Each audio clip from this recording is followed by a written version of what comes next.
actually jump out of the way in time, but Dizzy wasn't so lucky.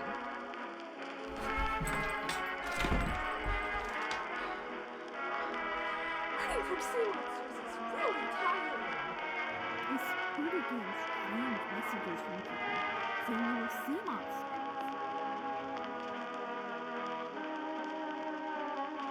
Hi, people of internet land. This is hoping and praying I don't get spotted by the neighbors. I need a better intro. Yeah, I do. Okay, so I'm out in the world to film a video because it's summer. We love summer. It's the worst season ever. It's sweltering. There are birds and bees and wasps, and worst of all, there are sea monsters. Yes. Speaking of that, it's the 8th-year anniversary of Sigmund and the Sea Monsters 2016, June 17th, 2024. Yeah, 8 years. Wow. I thought for this monumental day, I revisit to a show I love to hate, and my baby of an original. Also, did I change my mind when I was forced to watch it after 3 years? Let's see. Quickly, let's go over the plots of the original's first episode. The original tells us that Sigmund has been kicked out of his sea monster family for being a rotten sea monster in the intro. The intro also shows him getting brought in by our two main human characters, Johnny and Scott, who I got to go meet. Look at that. The episode proper starts as they're bringing him home. We learn that the town sheriff is going to come up to dinner, and the brothers need to hide Sigmund from him. Meanwhile, Sigmund's family realize that they need him to appease their rich uncle, great rich Uncle Siggy, aka one of my favorite characters of all time. Hijinks ensue, but in the end, the boys keep Sigmund a secret and get to keep him at their clubhouse. And now for the unbiased plot summary of the reboot. Yay! Hoping and praying that nobody sees me. Johnny and Scotty, while cleaning up the beach, notice a little green blob in a net. Johnny decides to bring it, Sigmund, home, much to Scotty's protest. Their cousin, Robin, ends up finding out, and all four, Johnny, Scotty, Sigmund, and Robin, spend the day together. Meanwhile, the owner of the net that Sigmund was in, Captain Barnabas, who I relate very strongly to, a sea monster did bite off my pinky toe, but a sea monster did break into my house on multiple occasions. Captain Barnabas realizes the sea monster has escaped. He tells the kids, but they manage to hide Sigmund. Sigmund's brothers show up and force him to come home with them. I always skip this scene, and we'll get to that later. Barnabas captures Sigmund, and after the kids manage to save him, they release Sigmund into the wild. Yes, very good. So, on to my thoughts. And this pains me to say it, like it. Okay. It's decent children's television. Not good, but decent. It is not Sigmund, but it's good. It's decent. It's not horrible. Notice how in the original, Sigmund's family are the main threat, aside from the sheriff, who's kind of just there. But now it's an original character played by David Arquette, aka Super Crush Fan. He's cool. We like him.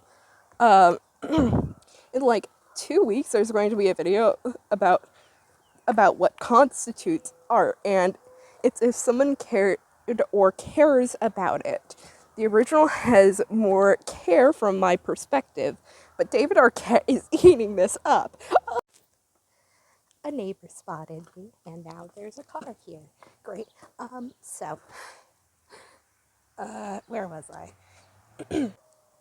Oh, right. Reason one why I still don't like it.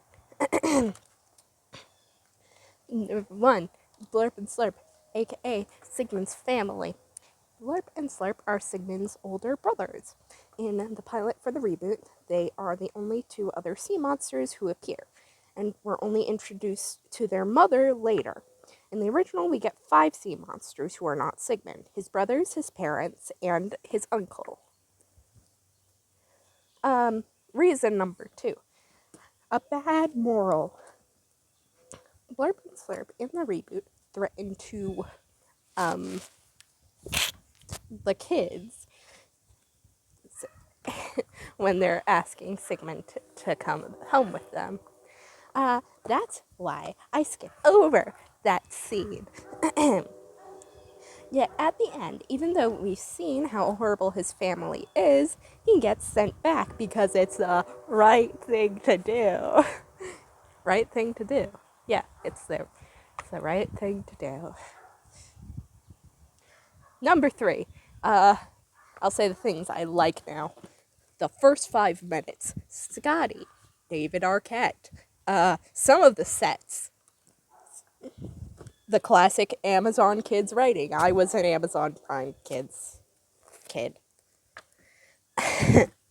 If that wasn't obvious. The mystery with Barnabas that's introduced in the first episode with his pinky toe and stuff like that. I kind of like that. And some of the jokes really landed great.